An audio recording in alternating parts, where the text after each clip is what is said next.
السلام عليكم، ازيكم؟ عاملين ايه؟ يا رب تكونوا بخير. اهلا وسهلا بكم في قناتي. انا ياسمين ودي قناتي، والنهارده يوم جديد وفيديو جديد. النهارده يا جماعه كان ورايا مشوار مهم جدا جدا. كان لازم اخد همسه عشان تروح تتصور، علشان بنجهز لها الملف بتاع اعدادي. طبعا همسه بنتي في سنه 6 ابتدائي. السنه الجايه ان شاء الله باذن الله مرحله جديده. طبعا هتروح المرحلة الإعدادية، فلازم ان احنا نجهز الملف بتاع التقديم بتاعها بتاع إعدادي. فأخدتها كده النهاردة ورحنا اتصورنا الصورة اللي هما طبعا هيقدموها في الملف وكده. وطبعا بقى جهزت لها الملف وجهزت كل حاجة ووديناه المدرسة علشان يجهزوا لها الملف، علشان ايه؟ النقل بتاعها بتاع إعدادي يعني وكده. طبعا بعد بقى ما خلصنا التصوير بقى ورحت المدرسة وكده يعني. بعد كده بقى واحنا مروحين على البيت، دخلت على السوبر ماركت. طبعا همسة كانت عايزة تشتري شوية حاجات، حلويات طبعا ليها هي وهنا. فاشترت بقى اللي هي عايزاه، جابت عصير وجابت كيكة وشيبسي، وبعد كده بقى خدتها ورجعنا على البيت. طبعا هنا بقى كانت صاحية في البيت وسايباها بقى تتفرج على الكرتون، ورجعت لقيتها زي الشطورة قاعدة بتتفرج على الكرتون. وطبعا انا كنت الصبح عملت لها كده سندوتش واديت لها زبادي، وقلت لها افطري يا هنا واتفرجي على الكرتون، هروح بس مع اختك مشوار وما يعني مش هنتأخر خالص. فرجعنا بقى على البيت. عايزة اقول لكم يا جماعة ان انا لما رجعت على البيت همسة كانت جعانة، فانا قلت لها ايه، خلاص يا همسة انت كبرتي، خشي جهزي لنفسك اكل. وبرضو انا كنت عامله لها الصبح سندوتش وزبادي. بس طبعا لما رحنا المشوار ورجعنا جاعت. فقلت لها بقى ايه، اعتمدي على نفسك وانت بقيتي كبيره وشطوره ولازم تخشي تجهزي لنفسك فطار. عايزه تعملي سندوتش اعملي، عايزه تعملي اي حاجه بقى، عيشي حياتك في المطبخ. فعايزه اقول لكم ان بسم الله ما شاء الله يا جماعه، همسه بنتي كبرت بقت بتدخل المطبخ يعني، بتجهز لنفسها حاجات. بس يا ريتني ما قلت لها ادخلي المطبخ وجهزي لنفسك. تعالوا نشوف عملت ايه همسه في المطبخ. بس بقى احنا ايه، نشيل ده كده على جنب دلوقتي. هنجيب القمع ونثبته هنا. ماشي ماشي. ونجيب تاني المصفى نغسلها بس كده. طبعا بعد ما غسلنا المصفى هوريكم بس انا فيها بعمل حاجه مهمه جدا يا جماعه. اوكي بصوا، هنحط المصفى دي كده.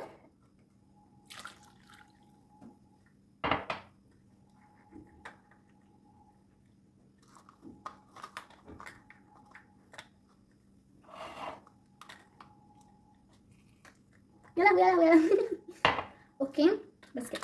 هنمسح الدنيا بقى ونرجع لكم تاني. بصوا بقى، بعد المسيح هنغسل دي، وبعدين بص، بعد ما غسلنا دي هناخدها، هنحط لون ابيض ونزود ميه ونقلب. زودوا ميه كمان شويه معلش، ولان ده كله هيبقى ميه بس فهنزود لبن.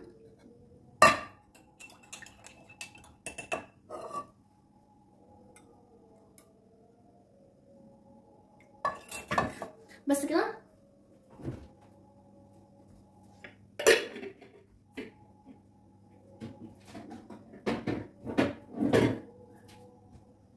هناخد كمان مربى المسمس، مش اعلان، ومربى التين.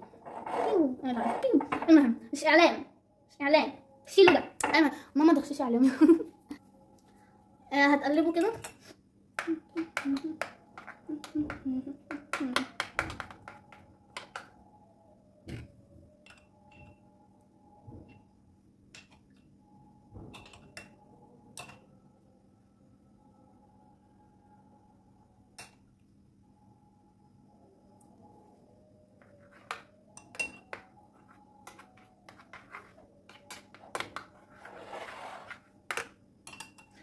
هنحط المربى.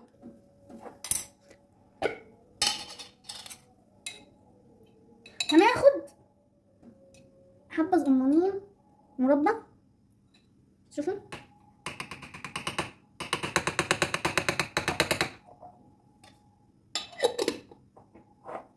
ماشي.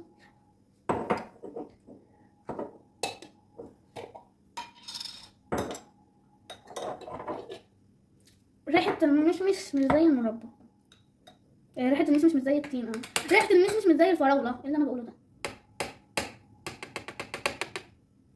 اوكي.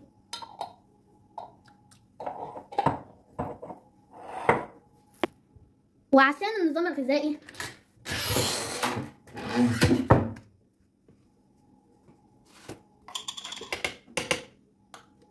هنحط حبة صغننين من العسل الأسود. يلا بالبركة.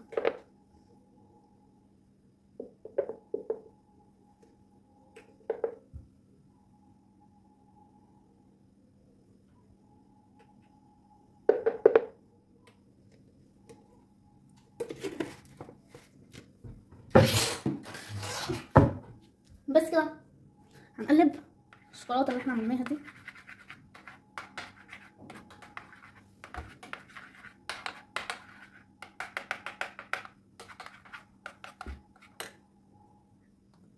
في شاي بلبن واقع، هندوق الشاي بلبن لطيف. خلينا ندوق ده بقى. بسم الله الرحمن الرحيم.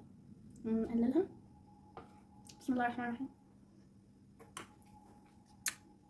اقول لي ولا ايه؟ بس يعني حاجه تتوصفش بجد. احسن اكله تعملوها لاطفالكم وهما بيذاكروا وهما بيلعبوا وهما بيعملوا كل حاجه، تغذيه بسيطه بدل اللي هما بيعملوه فينا ده.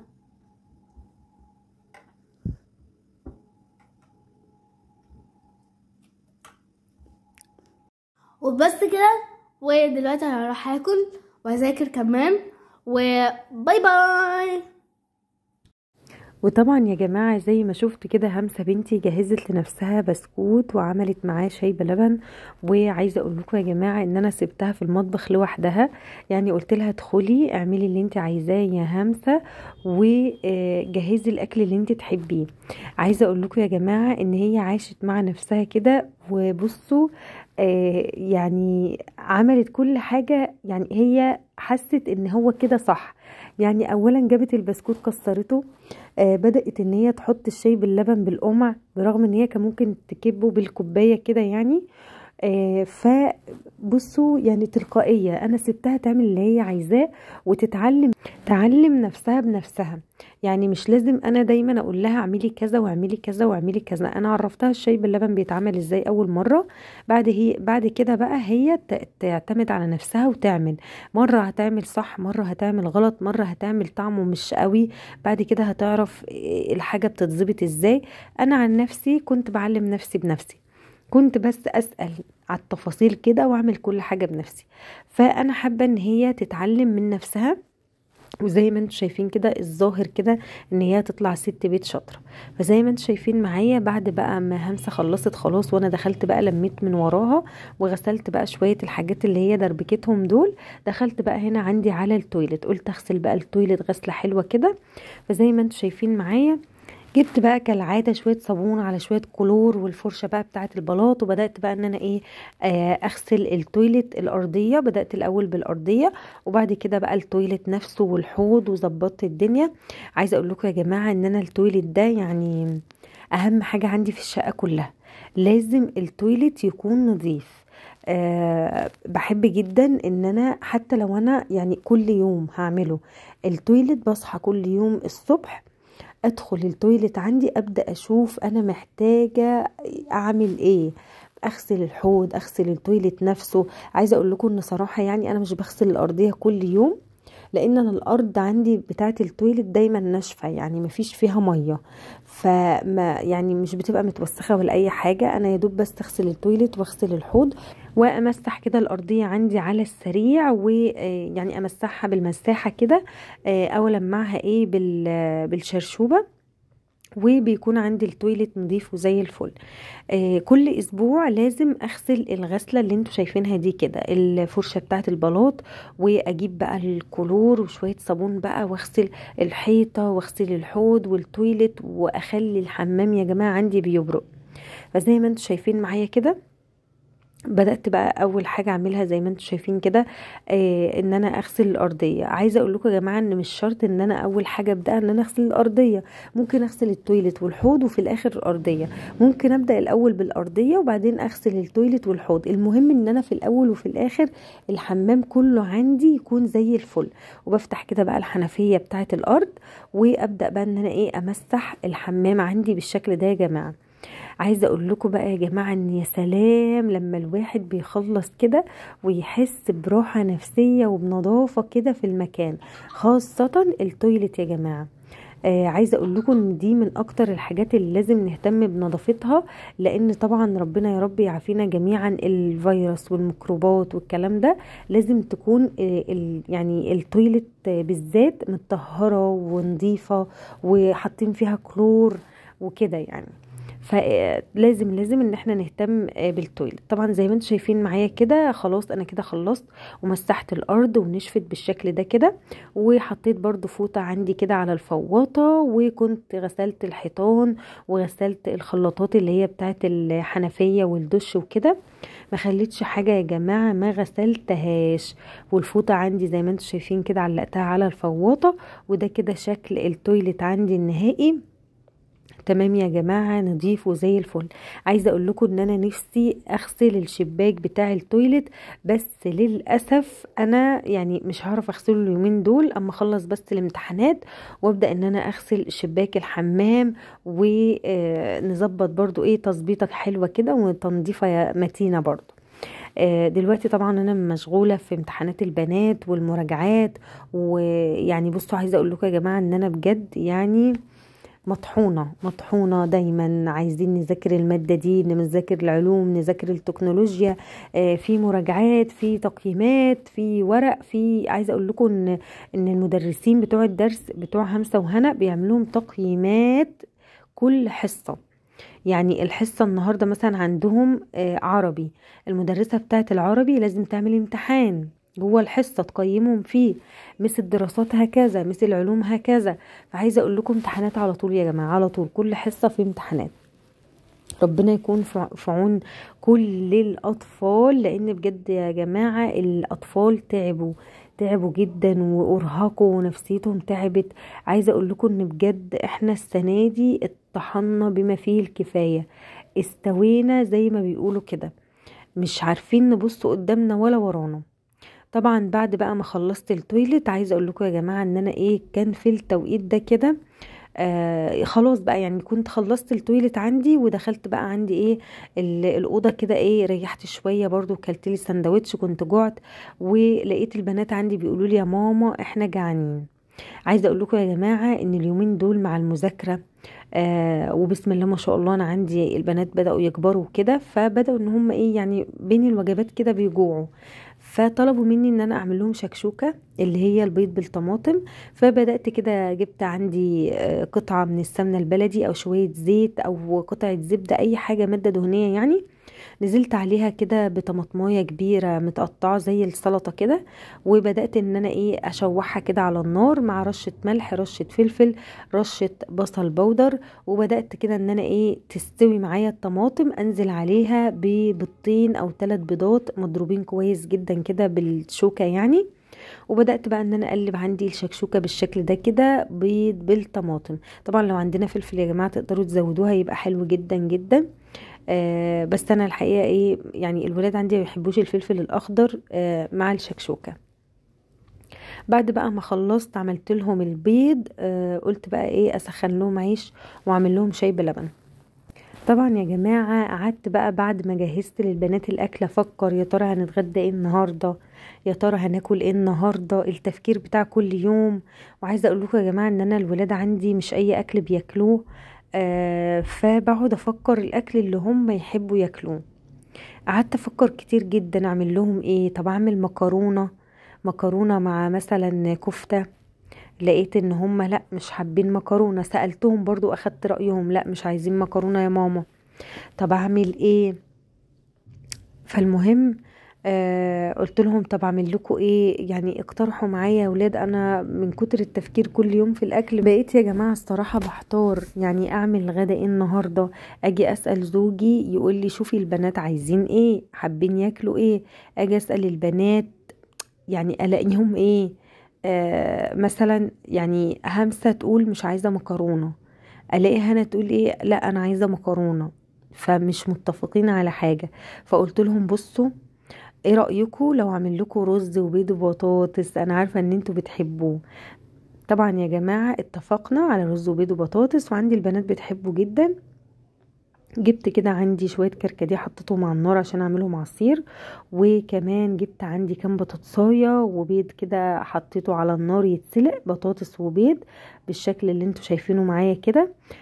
طبعا غسلت البطاطس كويس جدا وحطيت عليها ميه، وبرضو غسلت البيض وحطيته كده في الميه، وبدات بقى ان انا اسلق عندي البطاطس بالبيض بالشكل ده كده. وعندي العصير كان غلي، بدات ان انا احط له السكر وحليته، وسبت بقى عندي البطاطس والبيض يستووا وهطفي عليهم. بعد كده كان عندي حزمتين نعناع، زوجي لقيته داخل عليا بحزمتين نعناع، ريحتهم يا جماعة خطيرة، تحفة تحفة جدا. بحب جدا النعناع الأخضر ده. أعمل عصير ليمون بالنعناع فريش، أو كده بصراحة يعني بيدي ريحة حلوة جدا، أو نعمل شاي بالنعناع الفريش برضو بيبقى حلو جدا. بدأت بقى ان انا اغسل عندي حزمتين النعناع كده وصفيتهم كويس جدا وحطيتهم في صينية وهسيبه ينشف يا جماعة. وبعد كده هبدأ ان انا اقطفه وعينه عندي في علبة علشان نعمل نعناع كده، نحتاج منه برضو في الطبخ، بيبقى حلو جدا جدا جدا، ريحة وطعم. بصراحة عايزة اقول لكم النعناع ده تحفة. بعد كده بقى صفيت عندي الكركديه في الازازة كده بالشكل ده وهحطه عندي في الفريزر. يبقى كده انا جهزت لهم العصير وجهزت لهم الغدا. طبعا جبت بقى عندي صينية حطيت لهم بقى الرز بالشعرية، وحطيت بطاطس وبيض وطبق كده من المخلل، وهودي لهم طبعا الاكل البنات يتغدوا.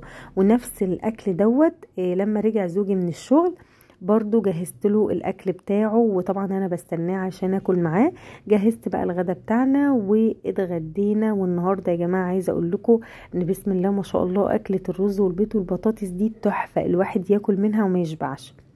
طبعا جينا بقى بالليل عايزين البنات يتعشوا، فزي ما انتوا عارفين انا بالنسبه لي زبدية كده او كوبايه شاي بلبن، حاجه بسيطه جدا وبدخل انام.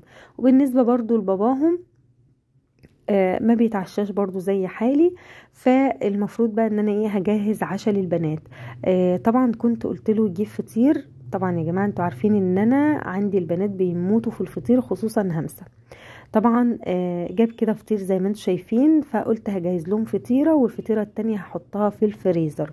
فالبنات عندي بيحبوا الفطير بالجبنه اللي هي الميكس، اللي هي شيدر على موتزاريلا على رومي. فهبدأ بقى كده ان انا اجيب عندي شوية من الجبن. طبعا كنت شغلت الكاتل بقى عشان اعمل لهم شاي باللبن. طبعا يا جماعة بما ان انا البنات عندي هتتعشى فعايزين شاي بلبن، كاكاو بلبن، اي حاجة كده يعني يشربوها مع الاكل. وبعدين بصراحة انا عودت ولادي ان هم مع الاكل يشربوا اي حاجة، يشربوا عصير، يشربوا شاي بلبن، لو طبعا عشاء كده زي ما انتم شايفين. بصراحة عايزة اقول لكم يا جماعة الواحد كده ايه، اذا كنت انا يا كبيرة بحب جدا ان انا ابلع جنب الاكل. ابلع جنب الاكل يعني ايه؟ يعني اشرب حاجة كده وانا باكل. يعني لو انا بتغدى عادي وفي شوربة الواحد يشرب جنب الاكل كده، تحسوا ان الاكل كده ايه يعني بيتبلع. ما كانش طبعا في عصير او في اي حاجة دافية. فعايزه اقول لكم بقى ايه، ان انا كده يعني ايه اخدت بقى الفطير قلت هحطها لهم في الميكروويف، وكنت خلاص بجهز الشاي باللبن. وزي ما انتم شايفين معايا كده يا جماعه، حبيت ان انا اعيشكم معايا اليوم النهارده من بدايته لنهايته. يعني زي ما انتم شايفين كده حياتي بسيطة جدا جدا. اتمنى يا رب ان انتوا تكونوا مبسوطين بالفيديوهات بتاعتي. وحابة يا جماعة كمان ان انا اقول لكم حاجة، لو في اي حاجة في الفيديوهات اكتبوا لي يا جماعة في الكومنتات. اي تعليق سلبي، اي تعليق ايجابي، اي نصيحة، اي حاجة حابين ان انتوا تقولوها، شاركوني رأيكم في التعليقات يا جماعة. وما تنسوش تعملوا لي لايك على الفيديو. اللايك بتاعكم ده يا جماعة بيفرق جدا في القناة، هيخلي اليوتيوب يقترح القناة بتاعتي لأكبر عدد من الناس، فطبعا انتوا كده بتدعموني. فأتمنى منكم طبعا يعني فضلا وليس أمرا ان انتوا تدعموني باللايك وتكتبوا لي كومنت حلو منكم، عشان انا بقرا كل تعليقاتكم الجميلة. بصراحة عندي شوية متابعات أمارات، يعني بيكتبوا لي تعليقات في منتهى الجمال، في منتهى الرقة والذوق والشياكة. بجد بجد انا فرحانة جدا بمتابعاتي الامارات الحلوات اللي منوريني جدا في القناة. وجودكم طبعا يشرفني جدا جدا جدا. ولكل متابعة جديدة دخلت قناتي انتي منوراني، اهلا وسهلا بيكي في قناتي المتواضعة. ان شاء الله باذن الله اكون عند حسن ظنكم وانزل لكم فيديوهات حلوة كتير تعجبكم. وده احنا مع بعض يعني هنروح من بعض فين؟ حابة بس ان انتوا تشاركوني زي ما قلت لكم برأيكم في التعليقات، عشان يا جماعة انا بعرف ردكم اذا كانت القناة يعني حلوة والفيديوهات عجباكم ولا لا من تعليقكم على الفيديو. فما تبخلوش عليا يا جماعة بالتعليق بالله عليكم، علشان تعليقاتكم دي بتفرحني جدا جدا وببقى مبسوطة بيها جدا. زي ما انتم شايفين معايا كده انا خلاص جهزت عندي العشاء للبنات، الشاي باللبن، وكمان سخنت لهم بقى الفطيرة. عايزه اقول لكم يا جماعة الجبن تحفة تحفة جدا على الفطيرة، وسخنة وجميلة بالشكل ده كده زي ما انتم شايفين. وطبعا بعد كده بقى هقطع عندي الفطيرة بالشكل اللي انتوا هتشوفوه ده. طبعا ليها كذا تقطيع، يعني لو حابين تقطعوها مربعات زي ما انا بقطعها كده تمام، حابين تقطعوها مثلثات مفيش اي مشكلة، براحتكم جدا. فزي ما انتم شايفين كده يا جماعة انا كده اكون خلصت اليوم بتاعي، والبنات بقى ايه اتعشوا، وبعد ما اتعشوا غسلوا اسنانهم ودخلوا ناموا. زي ما انتم شايفين كده يا جماعة يومنا البسيط جدا جدا ده كان يومنا بكل بساطة. اتمنى يا رب ان الفيديو يكون عجبكم وتكونوا استفدتوا منه ولو بشيء بسيط. استنوني ان شاء الله باذن الله في يوم جديد وفيديو جديد، واشوفكم على خير ومع الف سلامة. مالها؟ في كفاره منك، هات مساحه، هات مساحه لزقت في الغطا، هات بقى رغيفين عيش نغمسهم الغطا عادي. ايه اللي دخلني انا؟ مش انت بالراحه، هي تنزل لوحدها بالراحه كده. ضربتي الطبق جامد قوي. هايله هايله يا ليلى. دلقتي البيض على الارض، مفيش حاجه مفيش حاجه. توكلي على الله. خدي بره خدي بره. ده ايه ده؟ دي بطاطس دي؟ حرقتيها؟ مش ده فحم، دي فراخ؟ خروف. على ليه بنعمل الحركه دي؟ انا بخاف اعملها والله. تقع طبق احسن يعني. سخن. دي سمكه مشويه يا ابن الله. هات هناكلها من على الارض عادي، ما فيهاش مشكله. مش هنرميها بقى. بتقلبوا الحركه دي، بتعملوا الحركه دي. لمها بسرعه بقى قبل ما مراتك تيجي. مش عارف انا بنعملها. الله، حضرتك طبخ بركان. هات. لا ده محشي. هناكله من على الارض عادي، عادي جدا. بالراحه على مهلك.